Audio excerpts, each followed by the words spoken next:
अपन ने NCERT class 7 का heat chapter science का स्टार्ट कर दिया था। छोटा मोटा अपन ने कर लिया है, इसमें पार्ट कर लिया, हॉट एंड कोल्ड कर लिया है, रीडिंग और थर्मामीटर देख लिया है, जो क्लिनिकल थर्मामीटर होता है वो सारा देख लिया। अब अपन आज टॉपिक स्टार्ट करेंगे लेबोरेटरी थर्मामीटर। तो लेबोरेटरी थर्मामीटर स्लाइटली डिफरेंट होता है हमारा क्लिनिकल थर्मामीटर से। वो थोड़ा लंबा होता है लेंथ में, और उसका जो रेंज होता है ना लेबोरेटरी थर्मामीटर का -10 degree centigrade to 110 degree centigrade उसका रेंज होता है। किसका? क्लिनिकल थर्मामीटर का।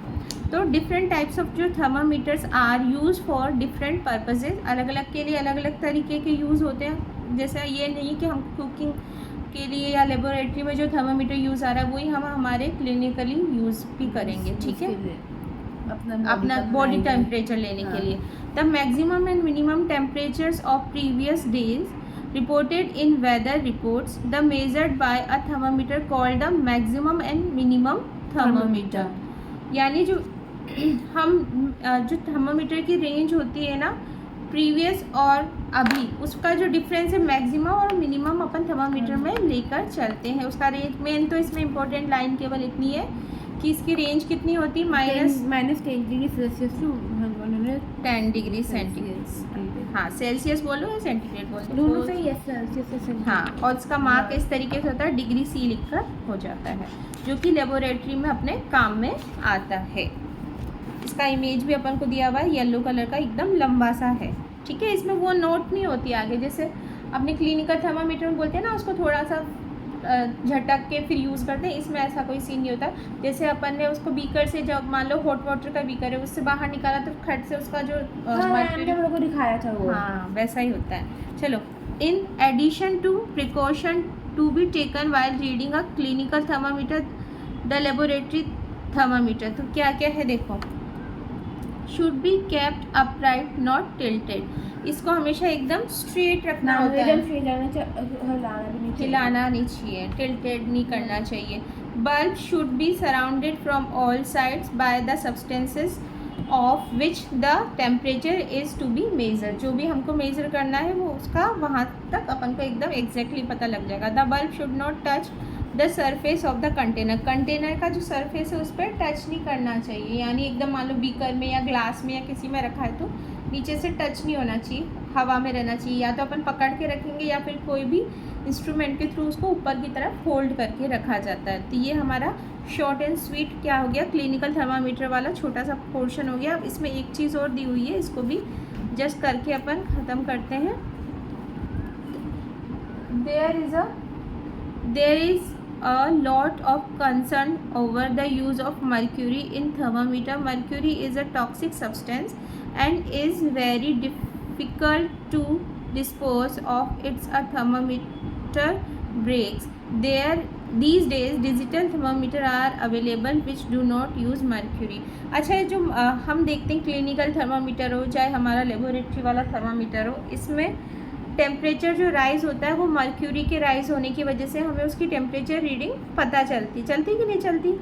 तो जो मर्क्यूरी होता है ना एक तरीके से क्या है, टॉक्सिक सब्सटेंस है, यानी हैजार्डस सब्सटेंस है, हमारी बॉडी को नुकसान करेगा। अगर किसी वजह से वो थर्मामीटर हमारे मुंह में ब्रेक हो गया और वो मर्क्यूरी हमारे अंदर चली गई, हम लोग को बॉडी में हार्म करेगा और डिकम्पोज नहीं होती ना, बहुत मुश्किल से होती है। तो क्या करते हैं आजकल जो थर्मामीटर है उसकी जगह अपन कौन सा वाला डिजिटल थर्मामीटर यूज़ करते हैं जिसमें इजीली रीडिंग आ जाती है, बैटरी से ये चलता है। तो ये हुआ हमारा लेबोरेटरी थर्मामीटर कंप्लीट। अब अपन नेक्स्ट टॉपिक है ट्रांसफ़र ऑफ हीट।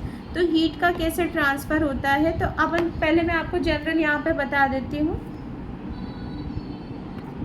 हाँ, तो अपन देख लेते हैं जो ट्रांसफ़र ऑफ हीट, जैसे आपने कभी कुकिंग की है थोड़ी बहुत, हाँ, तो अपन गैस पे जब भी कोई भी पॉट रखते हैं कुकिंग करने के लिए तो वो ओनली उसके बॉटम से ही हीट नहीं होता, अपन देखेंगे थोड़ी देर बाद तो अपर साइड भी उसकी गर्म हो जाएगी, या अपन उसमें स्पून भी रख देंगे तो थोड़ी देर बाद स्पून भी गर्म हो जाता है ना।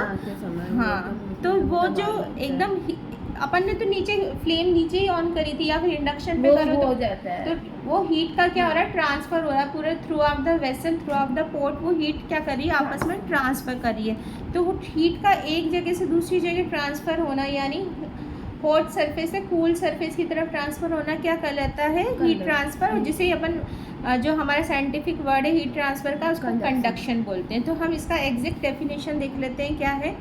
The process by which heat is transferred from the hotter end to the colder end of an object is known as conduction. Hot end से कोल्ड एंड की तरफ चलेगा, यानी कि नीचे साइड से अगर अपन गर्म करें तो वो ऊपर की तरफ पूरा धीरे धीरे फैलता चला जाएगा। तो ये तो अपन ने कुकिंग वाली जगह पर देखा। और ऐसा ही अपन दूसरी चीज़ मेटेलिक जो भी ऑब्जेक्ट होते हैं ना, हाँ, जैसे रॉड है, या फिर अपन गर्मियों के टाइम में देखते हैं ना, अपना घर में ग्रिल वगैरह लगा रहता है विंडो पे या बालकनी में, तो वो भी धीरे धीरे क्या हो जाती है, हीट हो जाती है। सनलाइट का भी हीट क्या हो जाता है, उसमें ट्रांसफ़र हो जाता है। यहाँ पर एक अपन को एक्सपेरिमेंट भी दिया हुआ है, मेटल स्ट्रिप, और ये हीट ट्रांसफ़र जनरली मेटल में देखते हैं अपन। ओके, अब हीट ट्रांसफ़र में अपने पास दो चीज़ें और निकल के आती है, कंडक्टर और इंसुलेटर। तो कंडक्टर वो होते हैं जिनके थ्रू हीट एक पॉइंट से दूसरे पॉइंट तक इजीली ट्रांसफ़र हो सकती है। तो हम बोल सकते हैं the material which allow heat to pass through them easily are called conductor of heat. क्योंकि अपन हीट पढ़ रहे हैं, वैसे इलेक्ट्रिसिटी में भी अपन ये चीज़ पढ़ते हैं। जब इलेक्ट्रिसिटी पढ़ेंगे ना, जैसे अगर होगा तो उसमें भी कंडक्टर और इंसुलेटर होता है, वैसे हीट में भी होता है। तो मेटलिक ऑब्जेक्ट अपन जनरलाइज करके तो बोल ही चुके हैं, पर यहाँ पर एग्जांपल दिया हुआ है मेटल में कौन कौन सा, एल्यूमिनियम हो गया, आयरन हो गया, कॉपर हो गया, और बाकी में भी होता है। ठीक है, फिर है the material which do not allow heat to pass through them easily are poor conductor of heat, यानी जिसमें से इजीली हीट पास नहीं होगी वो पुअर कंडक्टर ऑफ हीट है। वो हो सकता है हमारा प्लास्टिक हो गया, वुड हो गया, ये सारे।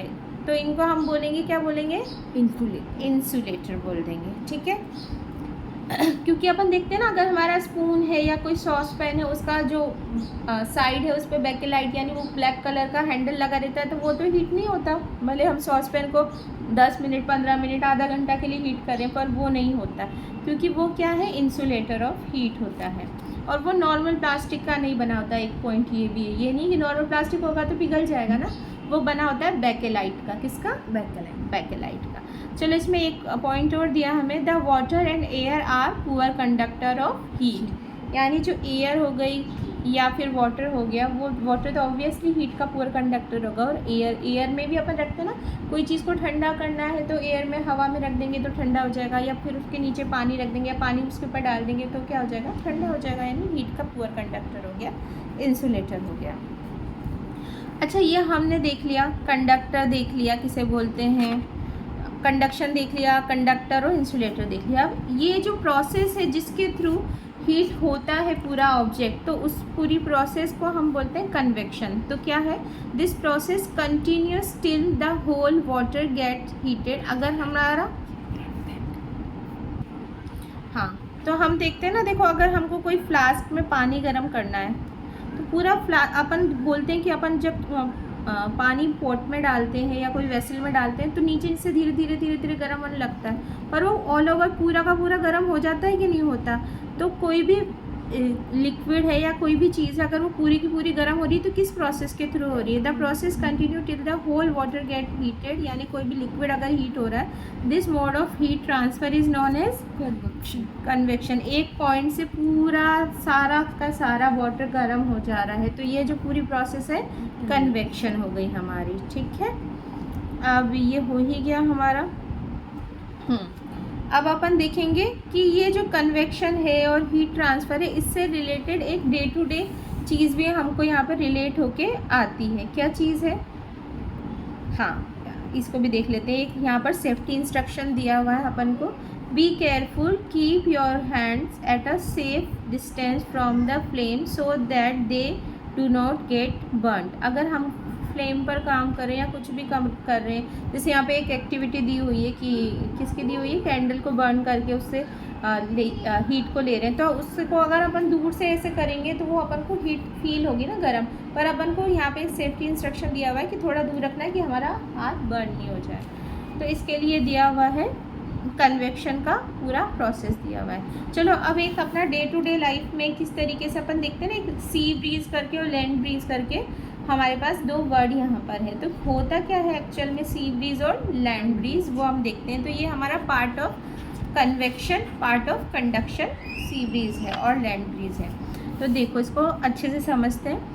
The people living in the coastal area experiences an interesting phenomena. जो कोस्टल एरिया में यानी सी के आसपास जो रहते हैं उनको ड्यूरिंग द डे टाइम उनको क्या लगता है, गर्मी इस तरीके का लगता है। क्या दिया हुआ, during the day time the land gets heated faster than the water. जो ज़मीन है वो पानी के कंपैरिजन में जल्दी गर्म होती है land.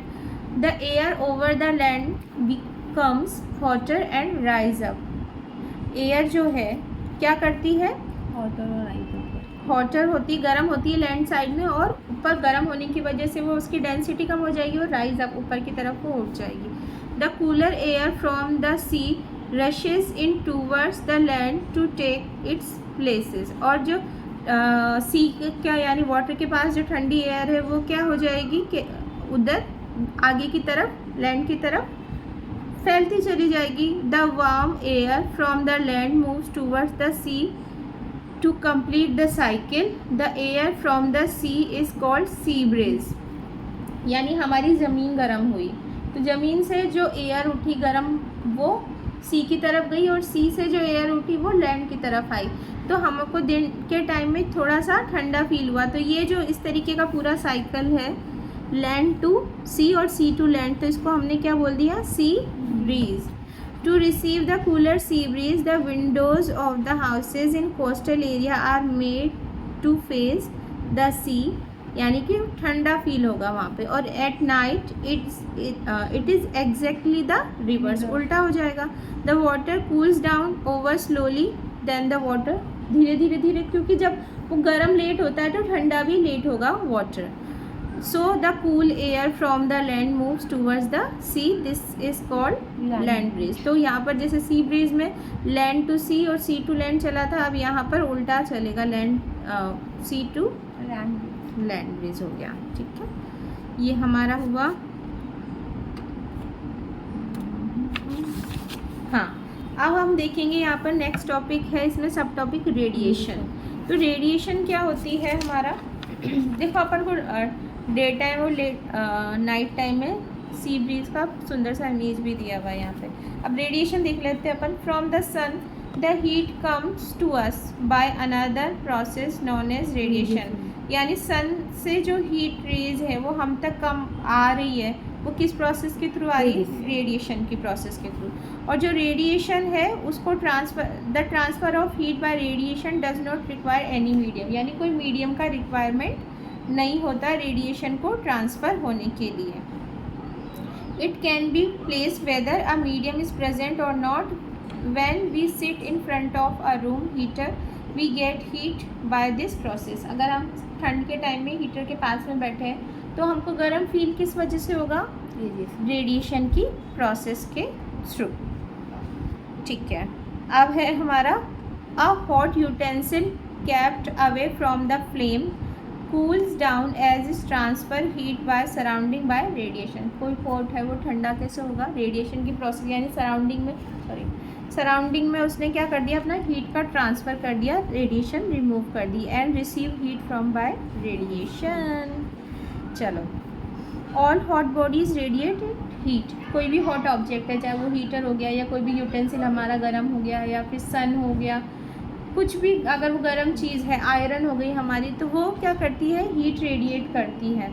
When this heat falls on some objects a part of it is reflected, a part is absorbed and a part may be transmitted। कुछ पार्ट उसमें रिफ्लेक्ट होगा और कुछ क्या हो जाएगा, एब्जॉर्ब हो जाएगा, यानी कुछ पार्ट वेस्ट हो जाएगा किसी को अगर अपन को ट्रांसमिट करना, और कुछ क्या हो जाएगा, एब्जॉर्ब हो जाएगा।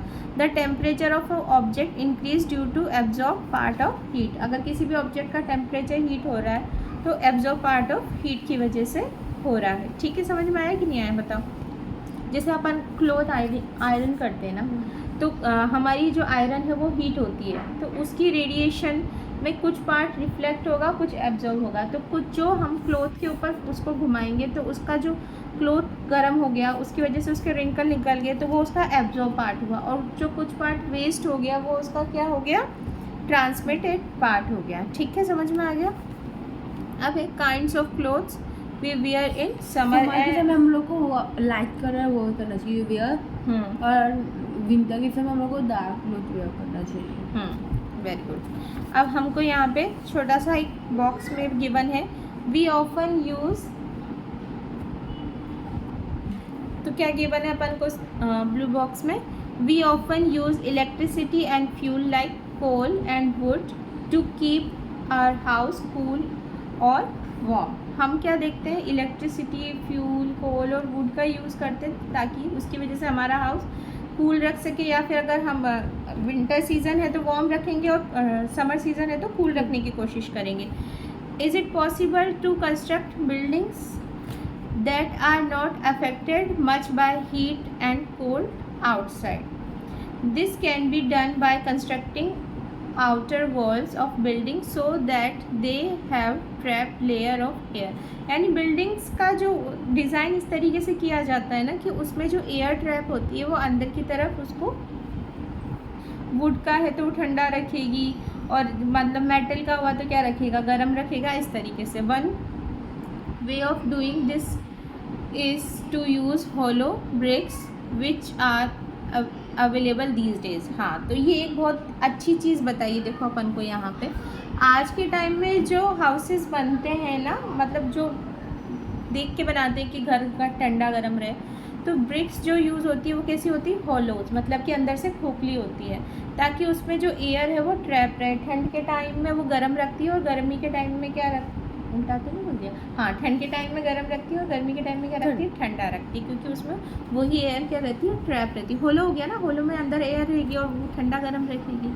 ठीक है, अब अपन को यहाँ पे हाँ ये क्लोथ का अपन देख रहे थे, तो dark surface absorb more heat and therefore we feel comfortable with dark clothes, dark colour clothes in winter. तो विंटर में इसीलिए हम डार्क क्लोथ पहनते हैं, क्योंकि डार्क क्लोथ क्या करते हैं, हीट को एब्जॉर्ब करते हैं। Heat absorb, light colour heat को एब्जॉर्ब रिफ्लेक्ट कर देगा, एब्जॉर्ब नहीं करेगा। तो डार्क क्लोथ ने हीट एब्जॉर्ब करी, तो हमें विंटर में हीट की तो ज़रूरत होती है ना, तो वो हमको क्या रखेगा, गर्म रखेगा, विंटर में हीट रखेगा। और light colour clothes reflect most of the heat that falls on them and therefore we feel more comfortable wearing them in summer. और समर में हम देखते हैं कि हम लाइट कलर के क्लोथ पहनते हैं, क्योंकि वो क्या करते हैं, रिफ्लेक्ट कर देते हैं, जिसकी वजह से रिफ्लेक्ट करेंगे तो हमको हीट फील नहीं होगी और हमको कंफर्टेबल फील होगा। फिर है woollen clothes keep us warm in winter. Woollen cloth हमें कैसे विंटर में वार्म रखते हैं, तो वो हमारा पूरा प्रोसेस है। हमने पढ़ा था ना, वूल हो गया, प्लास्टिक हो गया, वुड हो गया, वो पुअर कंडक्टर ऑफ हीट होते हैं। वैसे in winter we use woollen clothes, wool is poor conductor of heat. Moreover there is air trapped in between the wool fibre. जो एयर है, जैसे हमने यहाँ पढ़ा था ना, होलो होने से एयर ट्रैप होती है, तो वुल फाइबर्स में भी बीच बीच में क्या होती है, एयर ट्रैप रहेगी। This air prevent the flow of heat from our surrounding to the cold surrounding. जो हमारे आसपास की ठंडी सराउंडिंग है उससे क्या कर रखेगी, हमको प्रोटेक्ट रखेगी, हीट उसमें फिल रहेगी। वी फील, फिर क्या करेंगे, हमको वार्म फील होगा, गर्म फील होगा। ठीक है, suppose you are given the choice in winter of using either, हाँ, तो अब यहाँ पे दिया, suppose you are given the choice in winter using either one thick blanket और two thin blanket join together. तो अगर हम, अच्छा ये तो वैसे दिया है, पता ही है हमको कि अगर हम लेयरिंग करते हैं, दो पतले पतले कपड़ों की लेयरिंग करेंगे या पतले पतले ब्लैंकेट्स की लेयरिंग करेंगे, तो हमको ज़्यादा हीट फील होगी, क्योंकि उनमें से हीट ट्रांसफ़र इजीली नहीं पाती, जबकि एक मोटे क्लोथ में से हीट ट्रांसफ़र इजीली हो जाएगी। चलो अभी तुम करना कंडक्टर, हाँ, ये जो मेन हेडिंग्स दिए